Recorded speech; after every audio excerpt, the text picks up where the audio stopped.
तर हे बघा ताईनं सकाळच्या किती वाजलेले आहेत बघा, 4:15. माझ्या अजून आंघोळ झाली नाही, मी आता चालली आहे. हे पोरगं उठून आंघोळ करून येऊन आवरून बसले. कसं करायचं सांगा आता. कुठं जायचं म्हणलं की आरूला असं होतंय ना की कधी एकदा आवरीन आणि कधी एकदा बसेन, पण त्याच्या आवडीचं असेल तर काय, आणि आमच्या आवडीचं असेल तर आहे ना, किती पण उठवा आरू उठत नाही, आवरत नाही. आज बघा, बरं हांतरून आठवू काय आवर. काय आहे पॅन्तर, चल बाहेर तू, चल. काय काम आहे सकाळ सकाळी, चल लवकर. चल बाहेर, चल चल तिकडे बस तिथं लवकर. त्याला बांध रे भैया पटकन.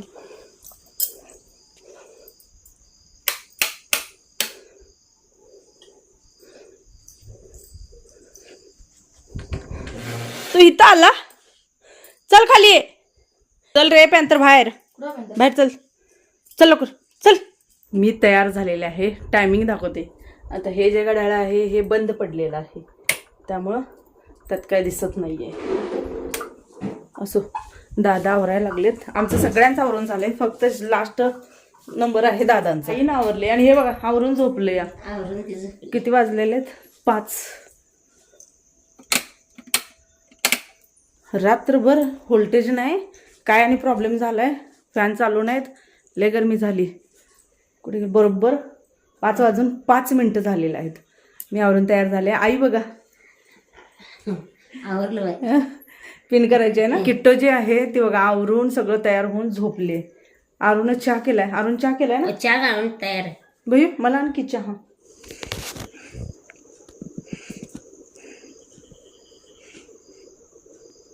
आई आता पिन करायला पण शिकली आहे.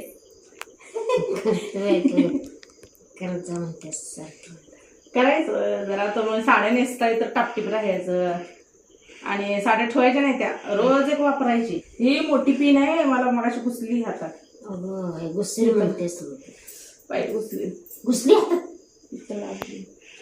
आज व्हिडिओ लेट आलेला आहे, त्याच्यासाठी क्षमस्व, कारण आज भरपूर पाहुणे वगैरे व्हिडिओ येतील तुम्हाला, त्यामुळे व्हिडिओ तुम्हाला लेट आलेला आहे. रोज असं काही ना काहीतरी सुरू आहे. असं आता सकाळी आवरण्यासाठी ना बाकीचं काहीच काम नव्हतं, ना स्वयंपाक करायचा आहे ना काय करायचं आहे, फक्त चहा तेवढा केला, सगळ्यांना दिला. नंतर डोक्यामध्ये असं होतं की बाबा आल्यानंतर काय झटपट भाजी बनवायची आहे काय, तर त्याच्यासाठी मटकी जी आहे ती बघितली, मोड किती आलेले होते, तर भरपूर मोड आलेले होते मटकीला. ती काढून साईडला ठेवली. त्याच्यानंतर साई वगैरे काढली, दूध वगैरे सगळी तापून घेतली, कारण आता उन्हाळा आहे. आणि सकाळचं समजा दूध असं बाहेर काढून ठेवून जर गेलो तर 12पर्यंत दूध पूर्ण खराब होतं. सोबत तेल वगैरे जे काय मला भरून ठेवायचं, कारण ह्या जे काय भांडी आहेत ती मी क्लिनिंगला घेतलेली होती. क्लिनिंगला घेतल्यानंतर सुद्धा आतमध्ये ना पाणी साचतं. मग अशा वेळेला काय करायचं, तर ती बाटल्या गरम करून घ्यायच्या, म्हणजे जेणेकरून कधी आपण असं ओतायला गेलं ना तेल, तर तडतड तडतड आवाज येतो. म्हणजे काय, त्यातलं पाणी जे उरलं सुरलं असतं ना ते पूर्ण उडायला चालू होतं. प्रत्येक रेसिपी बनवताना आपल्याला किचनमध्ये असं जर झालं तर मग ते किचन ओटा वगैरे खराब होतं. 2 वेळा माझ्यासोबत असं झालं. तेव्हापासून मी गरम करते, पूर्ण कोरड्या करते, आणि मग तेल वगैरे जे काय असेल ते भरून ठेवते. एवढ्या सुंदर साडीला म्हणतात बकवास साडी नेसल्या. तुपाचा दिवा लावायला सांगितलंय. अगं ते तुपाचा दिवा होता, त्यात तेलाचं वतून ठेवलं बघ. चल झाले, पप्पाला उठव, बोला बाहेर. कवाच्या कवा आता दूध प्यायला. कवाच्या कवा आता दूध प्यायला. अरे का तुला एकच ड्रेस आहे का काय रे बाबा. कुणाला सागरला कसला वास यायला लागलाय. तर आता टायमिंग जे आहे ते 5:30 वाजलेत. 5ला निघणार होतो आम्ही बरोबर. चला चला चला चला. सिस्टम पाड के काय ग, मुद्दाम माझं सरक लावा. चलो, फुल वाहिले, फुलं उमलली नाही ते नाही स्वामींना वाहिलेले. बाबा काच अशी वाकडी का ठेवलाय. काय प्रकार आहे बघा. हे बघा हे बघा हे बघा, काय याला हाऊस आहे बघा. फुटबॉल बघा भैया, फुटबॉल व्हॉलीबॉल.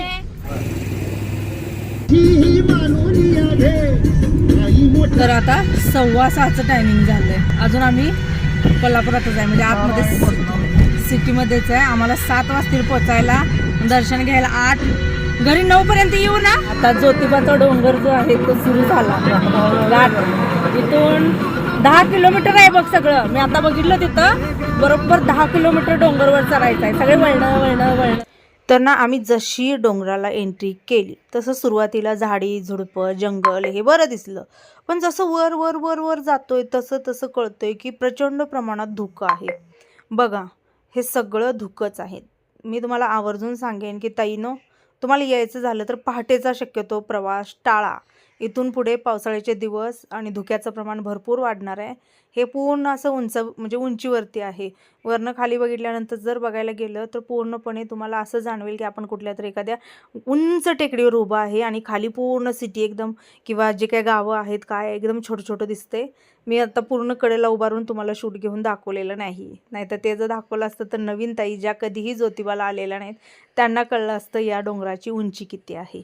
पण आमच्याही डोक्यात तेच होतं की बाबा आवरायचं आहे, लवकर जायचं आहे, कारण किटोला आम्हाला जवळजवळ म्हणजे 9 पर्यंत तरी आम्हाला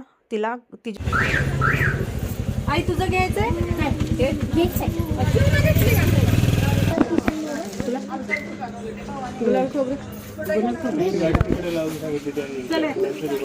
इथं देवासाठी जे काय लागतं ते आम्ही घेतलं. आतमध्ये गेलो, म्हटलं चला गजरे, कारण देवापाशी गजरे दिसले की बरं वाटतं ना.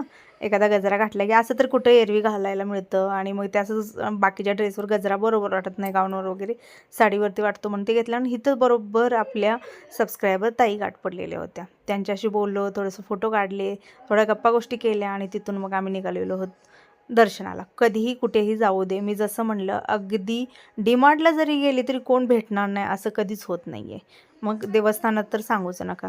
छान वाटलं त्यांच्याशी बोलून, पटकन आलो.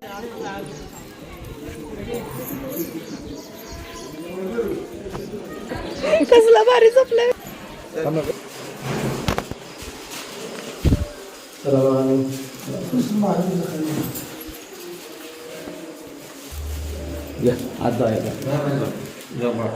लागले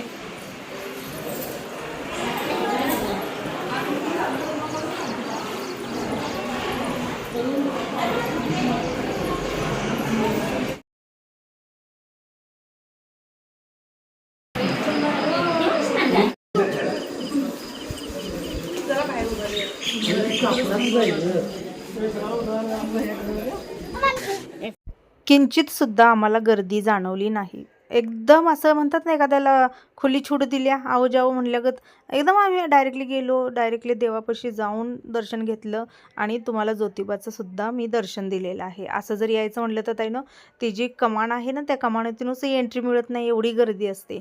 पण जेव्हा तुम्ही सकाळच्या टायमिंगला असं येत चाल त्यावेळेला तुम्हाला एकदम व्यवस्थित दर्शन.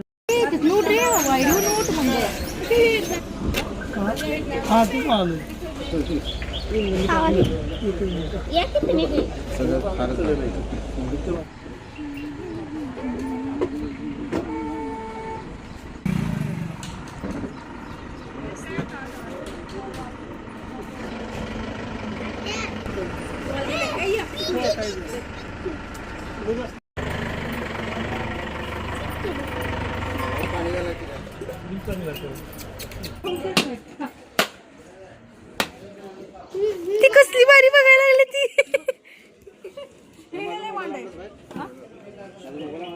ए मम्मी ह्याला घातलीस. तर ताईनं दर्शन खूप सुंदर झालं अगदी देवापर्यंत. म्हणजे आता 7:30 वाजलेत पण आता इथून पुढे गर्दी व्हायला सुरू झालेली आहे बघा. आम्ही गेलो तर सगळं रिकाम होतं. तुम्हाला जर यायचं असेल दर्शनाला तर तुम्ही सकाळी या, पण एवढ्याही सकाळी येऊ नका की एवढं धुकं असतंय ना दिसत नाही. आता 6:30ला धुकं होतं ना सागर, 6:30ला एवढं धुकं होतं. आम्ही तर विचार केला घरातून 5ला निघायचं, 6ला इथं पोहोचायचं. पण प्रॉब्लेम असा झाला असता रस्त्यावर हालत नाहीत बघा डॉगी. तुम्ही काय पण करा, काय पण म्हणा, जे कोणी येणार आहे ज्योतिबाला त्यांना सांगेन पहाटे अजिबात येऊ नका. रस्ता दिसत नाही, प्रॉपर धुकं. पहाटे म्हणजे पहाटे येऊ नका. अगं रोज नाही आई, उंचीवरचं ठिकाण आहे, धुकं असणारच आहे का. हा निवांत आपला दिवस म्हणजे वर आला तर मग या. म्हणजे जे आम्ही अनुभवलं ते सांगते. बाई इथलं टळले बेकार आहे. होय. आणि ते मसर एक बघ, आता हे बघा म्हशी हे सोनत आहे असं म्हणायला पाहिजे. नवीन कोणी ज्योतिबाला येत असेल किंवा यायचं असेल त्यांना सांगेन EMIच्या पायऱ्या जर चढायच्या उतरायच्या किंवा तुम्ही थकलेला आहात, वयस्कर माणूस आहे, तर सांगायचं खालच्या साईडनं गाडी घ्या म्हणून सांगायचं. त्यांना फक्त म्हणायचं आम्हाला खालचा रस्ता दाखवा, कुठेही पायऱ्या चढायच्या नाहीत, उतरायच्या नाही आहेत. डायरेक्टली तुम्हाला जिथं मंदिर आहे त्याच्या समोरच म्हणजे एंट्री मिळते आणि तिथून डायरेक्टली तुम्ही EMIचं दर्शन घेऊ शकता. आणि आता पायऱ्या भरपूर आहेत चढ उतर करायला. आम्हालाही वेळेत घरी जायचं होतं त्यामुळे आम्ही डायरेक्टली खालून आलो होतो. पहिला त्याने असं रंगवलं होतं ते वाळून तेवढं स्वच्छ केले मारून त्यात हवा सोडते त्यात वाळू त्यात अशी घर मारते खड खड खड खड खड खड ते निघून जाते सगळं निघून जाते. मोठी वाळू आटला आम्ही सगळं देवदर्शन करून जायला 1 तास लागेल नाही. उतरताना एवढा वेळ लागत नाही सागर, चढताना वेळ लागतो.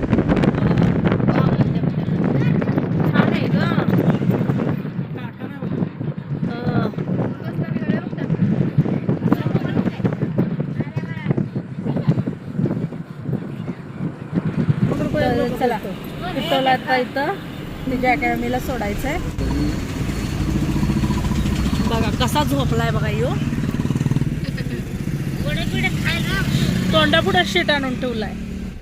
किट्टोला इथं आहे त्याच अवतारामध्ये अकॅडमीत सोडलं.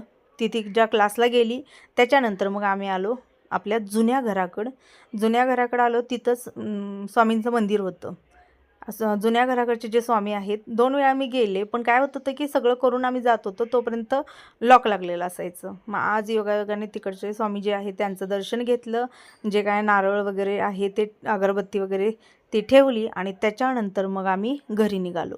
चला मी आले घरी बरोबर 9:30ला 5 मिनिटं कमी असताना आम्ही पोहोचलेलो आहोत. छान झालं देवदर्शन. आता पटकन भाजी काहीतरी बनवते. तर हा आहे डिसानोचा पास्ता.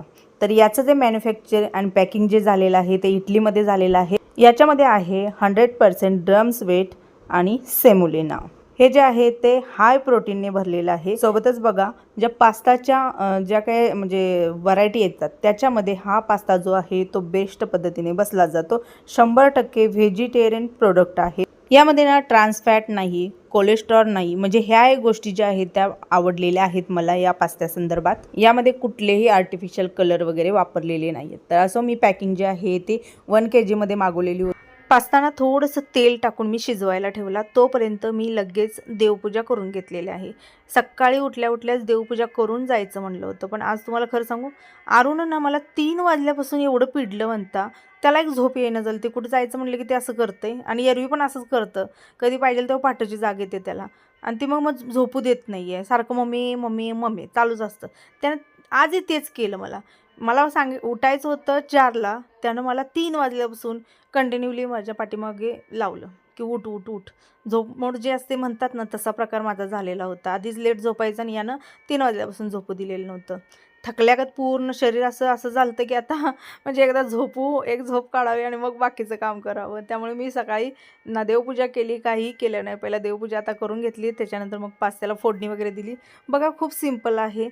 कोशिंबीरसाठी मी कांदा टोमॅटो जे काय कट केलेलं होतं ते थोडंसं बटरमध्ये व्यवस्थित भाजून घेतलं. चिली फ्लेक्स ऑरिगॅनो टाकलेलं आहे आणि शेवटला थोडंसं चीज टाकलेलं आहे. आता हे व्यवस्थित मेल्ट होतं. चवीपुरतं मीठ घातलेलं आहे. याच्यामध्ये कुठलीही मला म्हणजे ग्रेव्ही वगैरे काही बनवायचं नव्हतं. पूर्णपणे प्लेनमध्ये पाहिजे होतं. तर असो पास्ता जो आहे तो तयार झाला. याची लिंक डिस्क्रिप्शन बॉक्समध्ये आहे.